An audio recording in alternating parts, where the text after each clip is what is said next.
Everyone, कैसे हैं आप सब। आई होप आप सब अच्छे होंगे। तो हमने क्लास 11th का जो 5 चैप्टर का एक्सरसाइज है वो सॉल्व कर दिया है। आज हम लोग 6 चैप्टर का एक्सरसाइज सॉल्व करने वाले हैं, पॉपुलेशन इन इंडिया। और स्टार्ट करने से पहले मैं आप सबसे रिक्वेस्ट करूँ कि आप मेरे चैनल को सब्सक्राइब कीजिए और वीडियोज़ को ज़्यादा से ज़्यादा वॉच कीजिए। चलो फिर स्टार्ट करते हैं। क्वेश्चन नंबर 1 की बात करें तो क्वेश्चन नंबर 1 में है हमारा चूज़ द करेक्ट ऑप्शन। तो यहाँ पे पूछा गया है demographic stages of the theory of demographic transition पूछा गया है। टोटल 3 स्टेजेस है इसमें। पहला है high birth rate and high death rate, दूसरा है high death rate and low death rate, और तीसरा है low birth rate and low death rate. तो यहाँ पे जो इकोनॉमिक डेवलपमेंट आंसर है वो गलत है, इसीलिए हमारा आंसर होगा third one, that is A, B and C. Next की अगर हम बात करें reason for the population explosion, तो यहाँ पे आपको टोटल 4 रीज़न दिए हुए हैं। पहला illiteracy, it is one of the reason. Universalization of marriage, yes it is one of the reason. Joint family system, it is also one of the reason. Uplifting in lifestyle, ये बिल्कुल भी reason नहीं है, इसलिए आपका answer होगा D1। Next अगर हम बात करें remedies undertaken to check the population explosion, तो यहाँ पे 2 ही ऐसी पॉलिसी है जो क्या करती है, रेमेडी है पॉपुलेशन एक्सप्लोजन को चेक करने के लिए। पहला नेशनल पॉपुलेशन पॉलिसी, दूसरा डिजास्टर मैनेजमेंट। तो आपका आंसर होगा C and D। Question number 4 की बात करें, चूज द करेक्ट ऑप्शन, तो यहाँ पे ग्रेट डिवाइड ईयर किसे कहा गया है, 1921 को। AJ coal and EM Hoare, जो इन्होंने डेमोग्राफिक ट्रांजिशन वाली थ्योरी दी थी। नेशनल पॉपुलेशन जो है सोशल रिफॉर्म्स जो है वो है स्प्रेड एजुकेशन, ताकि सोशल रिफॉर्म्स का मतलब क्या, अगर एजुकेशन में इम्प्रूवमेंट आएगा तो बट ऑब्वियस है कि जो death rate high birth rate है उसमें भी स्टेबिलिटी देखने के लिए मिलेगी। नेक्स्ट आता है नेशनल पॉपुलेशन पॉलिसी 2000, तो यहाँ पे नेशनल पॉपुलेशन पॉलिसी ने ये ठाना है कि 2045 तक एक स्टेबल पॉपुलेशन रहेगी भारत में। नेक्स्ट क्वेश्चन है गिव इकोनॉमिक टर्म्स, तो गिव इकोनॉमिक टर्म में अगर हम देखें तो टोटल 4 क्वेश्चन है। पहला क्वेश्चन है कि अगर पॉपुलेशन ज़्यादा होती है इकोनॉमिक ग्रोथ एंड डेवलपमेंट के कंपैरिजन में, तो उस टर्म को पॉपुलेशन एक्सप्लोजन कहा जाता है। अगर डेथ रेट बर्थ रेट के बीच का जो टर्म है उसे सर्वाइवल रेट कहा जाता है।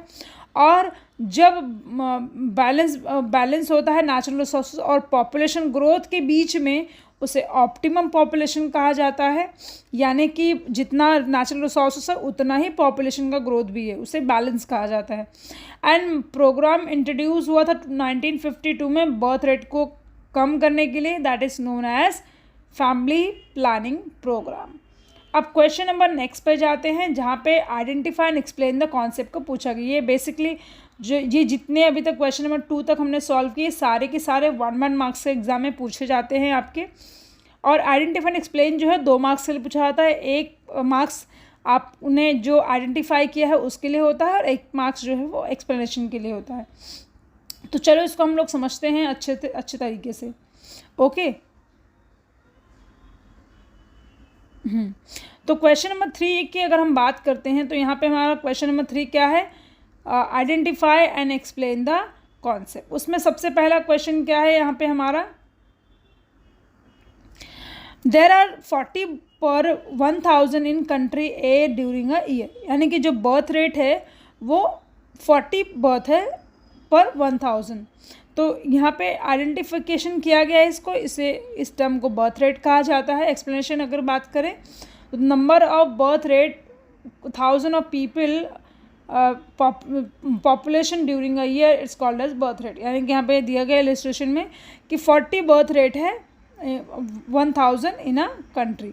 दूसरी की बात करें, in Mumbai city public transport services largely affected due to the growing population. यहाँ यस पब्लिक ट्रांसपोर्ट इसलिए भी यहाँ पे अफेक्टेड करती है because of pressure of infrastructure, pressure on infrastructure, यानी कि इतना ज़्यादा प्रेशर है कि डेवलपमेंट हो, मेट्रो आए, ये ट्रेन आए, वो व्हीकल आए, ये आए, मतलब इतना सारा प्रेशर है जिसकी वजह से जो ट्रांसपोर्ट सर्विस है वो लार्जली अफेक्ट करता है ग्रोइंग पॉपुलेशन को। लोग का मतलब अभी जैसे मेट्रो सिटीज़ में लोग भाग के क्यों आ रहे हैं, क्योंकि रोज़गार मिल रहा है उनको, है ना, या उनको फैसिलिटीज़ मिल रही है, इसलिए लोग क्या करते हैं, शिफ्ट हो जाते हैं। So growing population adverse affect the infrastructure and basic amenity, this is known as pressure on infrastructure. Next question की अगर हम बात करें, in a country B there is a 15 death taking place per 1000।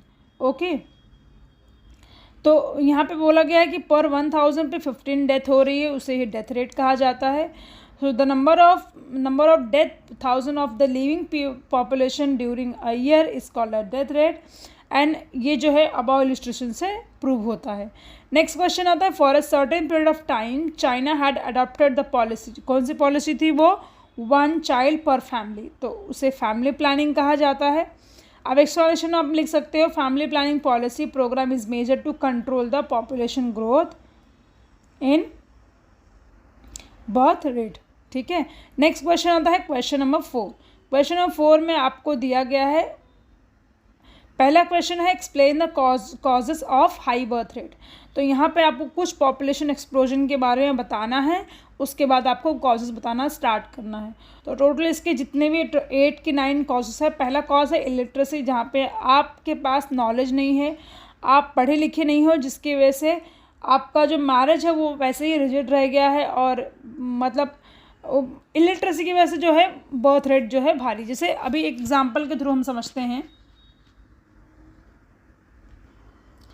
जैसे बहुत सारे ऐसे इलिटरेट लोग हैं, उनका ऐसा मानना है कि जितने ज़्यादा बच्चे रहेंगे उतना ज़्यादा हमें सपोर्ट रहेगा, या बहुत सारे ऐसे मिथ रीजंस हैं उनके। तो जो परसेंटेज ऑफ बर्थ रेट है वो हमेशा हाई होता है जहाँ पे इलिटरेट पेरेंट्स होते हैं। यूनिवर्सलाइजेशन ऑफ मैरिज, अब यहाँ पे हमारे इंडिया में एक चीज़ ये बहुत ज़्यादा है कि शादी करना इट्स अ मैंडेटरी, मतलब बच्चे बड़े हुए नहीं कि फिर शादी का प्लानिंग वो पहले से चेंज मतलब माइंड में रहता है ये शादी करना है। तो एजुकेशन से ये चीज़ स्प्रेड हो जाती है कि अच्छा यूनिवर्सल मैरिज जो है वो एक तो रिलीजियस बिलीफ है या तो सोशल बिलीफ है। आप मतलब आप अगर धरती पे आए हो तो शादी तो करना ही है आपको, है ना। तो यहाँ पे एक चीज़ ये हो जाती है कि अगर एजुकेशन आता है तो लोगों को समझ में आता है कि जब तक मैं खुद के पैरों पे नहीं खड़ा हो जाता, या मतलब मैं इतना सक्षम नहीं हूँ कि मैं शादी करूँ या रिस्पॉन्सिबिलिटी उठाने के काबिल हूँ, तब तक लोग शादी को एफर्ड नहीं करना चाहते। जैसे मैं आज एक पॉडकास्ट देख रही थी, वहाँ पे ऐसा सुना मैंने कि मतलब साउथ कोरिया में जो है लोग शादी को इतना प्रेफरेंस नहीं देते। उनका ऐसा मानना है कि जब तक हम उस काबिल नहीं हो जाते कि हम अपना खुद का या रिस्पॉन्सिबिलिटी उठा सके, या एक बच्चे की मैं अच्छी से केयर कर सकता हूँ, तब तक मैं शादी नहीं करूँ। But towards comparison of India यहाँ पे नहीं है। आप 18-19 साल के होते हो, आपको प्रेशर होना स्टार्ट हो जाता है शादी के लिए। ओके, नेक्स्ट आता है age of marriage. Age of marriage में पहले तो गवर्नमेंट ने 18 साल लड़कियों को किया था और 21 जो है मेल के लिए किया था, लड़कों के लिए। बट अब गवर्नमेंट ने क्या कर दिया है, जिसकी वजह से कहीं ना कहीं जो बर्थ रेट था वो थोड़ा सा कम हुआ, लेकिन गवर्नमेंट ने अब लड़कियों को भी 21 कर दिया, तो डरने वाली बिल्कुल बात ही नहीं है। नेक्स्ट आता है प्रेफरेंस ऑफ मेल चाइल्ड। अब बहुत सारी से मैंने फैमिली देखा है कि लड़के के चाहत में लड़कियों की लाइन लग गई है, लेकिन माँ बाप मतलब बिल्कुल भी हार नहीं मान रहे। उनको ऐसा लगता है लड़का आएगा तो मतलब वो तो हमको बहुत ही ऊपर, भले ही वो बड़ा होके दारू पी के कहीं गटर में पड़ा रहे, बट लड़का ही चाहिए, है ना। तो ये भी माइंड सेट है लोगों का। नेक्स्ट आता है जॉइंट फैमिली सिस्टम। तो यहाँ पे कैसा होता है, इंडिविजुअल फाइनेंशियल रिस्पॉन्सिबिलिटी नहीं होती, सब एक ग्रुप ऑफ चलता है। तो ये भी एक काइंड ऑफ रीज़न है। डिपेंडेंसी ऑन एग्रीकल्चर, और ज़्यादातर किसान के यहाँ पे पाया गया है, तो उनका ऐसा रहता है कि उनका डिपेंडेंसी एग्रीकल्चर पर ज़्यादा होने की वजह से वो मैन पावर पर बिलीव करते हैं। तो उनको ऐसा लगता है जितना ज़्यादा बच्चे रहेंगे उतना लोग फील्ड पे काम करेंगे और हमें पैसा मिलेगा। तो एक ये भी रीज़न है। नेक्स्ट आता है वाइड स्प्रेड पॉवर्टी, गरीबी बढ़ रही है, तो जिसकी वजह से इकोनॉमिक सपोर्ट के लिए लोग बच्चों को बर्थ दे रहे हैं। Lack of awareness about family welfare service. तो यहाँ पे फैमिली वेलफेयर सर्विस का प्रॉपर नॉलेज नहीं होने की वजह से भी it create the difficulty for the, और it create high rate of birth rate. Next question है explain the cause of low death rate. तो यहाँ पे भी आपको थोड़ा सा इंट्रोडक्शन देना है, उसके बाद आगे मूव करना है। तो हम कॉजेज़ की बात करें, सबसे पहला कॉज है कि मेडिकल हेल्थ फैसिलिटी काफ़ी अच्छी हो गई, जिसकी वजह से जो पहले देखो यहाँ बीमारियाँ दी गई है, प्लेग है, कॉलेरा, मलेरिया है, स्मॉल पॉक्स है, ट्यूबरक्लोसिस है, ये सारी बीमारियाँ ऐसी थी ना पहले कि जिससे लोग ऐसे इंस्टेंट में मतलब इतने ज़्यादा लोग मर जाते थे, है ना। अब क्या हो गया है, अब due to better medical health की वजह से जो डेथ रेट है वो काफ़ी कम हो गया है। नेक्स्ट बात करते हैं decline in maternal morality rate. मतलब यहाँ पे क्या है कि जो वुमन होती थी वो मैटरनिटी के टाइम पे इतने ज़्यादा मतलब रेट में लोग मर जाते थे क्योंकि मेडिकल फैसिलिटी अच्छी नहीं थी, है ना। तो जो मैटरनल मोरालिटी रेट था वो भी कम हो गया। इन्फेंट मोरालिटी रेट, यहाँ पे बच्चे जब थोड़े से कम उम्र के रहते थे तो उनको किसी न किसी बीमारी की वजह से या प्रॉपर केयर की ना वजह से, कि बेटर फैसिलिटी न मिलने की वजह से उनकी डेथ हो जाती थी, तो वो भी कम हो गया ड्यू टू बेस्ट मतलब ये कह सकते हैं कि मेडिकल फैसिलिटी आई, गवर्नमेंट ने बहुत सारे इनिशिएटिव लिए। नेक्स्ट बात करते हैं इंक्रीज इन लिटरेसी। अब ये भी एक रीज़न है कि जब बेटर एजुकेशन लोगों के पास मिलता है तो जो रॉन्ग बिलीफ होती है, इग्नोरेंस होता है, फेथ होता है, वो कम होता है और लोग जो है प्रैक्टिकल लाइफ में जीना ज़्यादा पसंद करते हैं। Then use of nutritious food की वजह से काफ़ी जो बच्चे हैं वो या महिलाएं हैं वो मतलब उनका मरना कम हो गया, जिसके लिए गवर्नमेंट ने उन्हें न्यूट्रिशियस डाइट प्रोवाइड किया, mid day meal programme school में चालू किया कि एटलीस्ट जो बच्चे रात में प्रॉपर तरीके से खाना नहीं पाते वो एटलीस्ट स्कूल में आके प्रॉपर तरीके से खाना खा सकें। नेक्स्ट डिज़ास्टर मैनेजमेंट में भी काफ़ी लोगों ने मतलब गवर्नमेंट ने इम्प्रूवमेंट लाया, जिससे लॉस ऑफ जो लीव्स थी वो कम हुई। अदर फैक्टर में एक एजुकेशन है, सोशल रिफॉर्म्स है, यानी कि जितना सोशल डेवलपमेंट आएगा उतना ज़्यादा इसमें इम्प्रूवमेंट देखने मिलेगा। इंडस्ट्रियल अर्बनाइजेशन की वजह से भी अच्छा होगा, improvement of standard of living की वजह से भी काफ़ी अच्छा देखने मिलेगा, या अलग तरीके से पब्लिसिटी कैंपेन लगा जाए, अवेयरनेस कैंपेन लगाया जाए तो इससे सबसे बेनिफिट मिलेगा। नेक्स्ट आता है explain the role of human resource in economic development. तो पहले तो हमें बताना है कि ह्यूमन रिसोर्स क्या होता है। ये एक ऐसा रिसोर्स है जो काफ़ी इम्पॉर्टेंट रोल प्ले करता है ना इकोनॉमी में।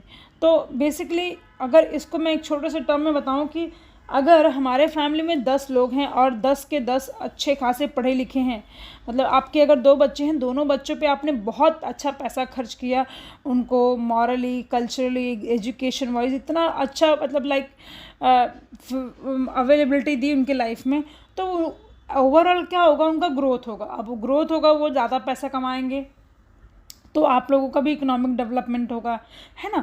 तो कहीं ना कहीं ये एक फैक्टर है कि अगर आप ह्यूमन रिसोर्सेज पे अच्छा खासा खर्चा करते हो, ह्यूमन रिसोर्सेज को प्रायोरिटी देते हो, तो कहीं ना कहीं आपका भी डेवलपमेंट होता है, या ओवरऑल कह सकते सोसाइटी का भी डेवलपमेंट होता है। तो इसमें रोल्स को बताना है आपको। सबसे पहला रोल है human development is an end and while economic growth means as to achieve human condition should be, जो मतलब इन सिंपल शॉर्ट कह सकते हैं कि जो ह्यूमन की रहने की सहने की क्वालिटी है, उनका एजुकेशन, उन सारी चीज़ों में इम्प्रूवमेंट लाना पड़ेगा। देन उनका जो है सिविल डिस्टर्बेंस जितना हो सके, पॉलिटिकल स्टेबिलिटी भी लानी पड़ेगी गवर्नमेंट को, इकोनॉमिक, सोशल, कल्चरल, पॉलिटिकल भी उन्हें इम्प्रूवमेंट दिया जाएगा, उन्हें ह्यूमन राइट्स दिए जाएंगे। तो उनका कहीं ना कहीं, या फिर कह सकते हैं कि एजुकेशन फैसिलिटी उन्हें बेटर मिलनी चाहिए, लिटरेसी रेट बढ़ना चाहिए।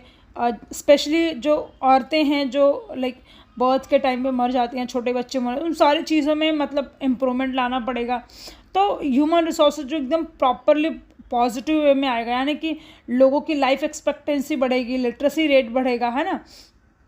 या गवर्नमेंट ये भी चीज़ है कि प्रॉपर रिसर्च एंड डेवलपमेंट करती है, जो एजुकेशनल इंस्टीट्यूट है उन्हें रिसर्च करती है, उन्हें मोटिवेट करती है ताकि लोगों को और ज़्यादा एजुकेशन के लिए प्रमोट किया जाए। इन और क्या क्या चीज़ें मतलब अगर ह्यूमन प्रोडक्टिविटी अगर बढ़ेगी तो क्या होगा, इन्वेस्टमेंट न्यूट्रिशियस फूड में इन्वेस्टमेंट करना पड़ेगा, हेल्थ में इन्वेस्टमेंट करना पड़ेगा, एजुकेशन में करना पड़ेगा, इन सारी चीज़ों में इन्वेस्टमेंट करना पड़ेगा। अब बात करते हैं क्वेश्चन नंबर 5 की। क्वेश्चन नंबर 5 है अग्री डिसएग्री। स्टूडेंट्स ये 4 मार्क्स का क्वेश्चन होता है, जहाँ पे 1 मार्क्स के लिए आपका जो स्टेटमेंट है अग्री डिसएग्री का वो पूछा जाता है, और देन आपको उसके रीजंस बताने होते हैं। तो यहाँ पे क्वेश्चन नंबर 1 है हमारा, India is experiencing population explosion. तो yes I agree with the statement लिखना है, फिर आपको रीज़न बताना है। पहला रीज़न यहाँ पे आपके टेक्स्ट बुक में ऑलरेडी अवेलेबल है। So in the post 1950 period the birth rate has slowly decline from 41.7 in the end 1951 और 1960 से तो इस तरीके से, और फिर ड्यूरिंग द सेम पीरियड जो रैपिड डेथ रेट था वो काफ़ी कम हुआ, 22 से 7.48 हुआ।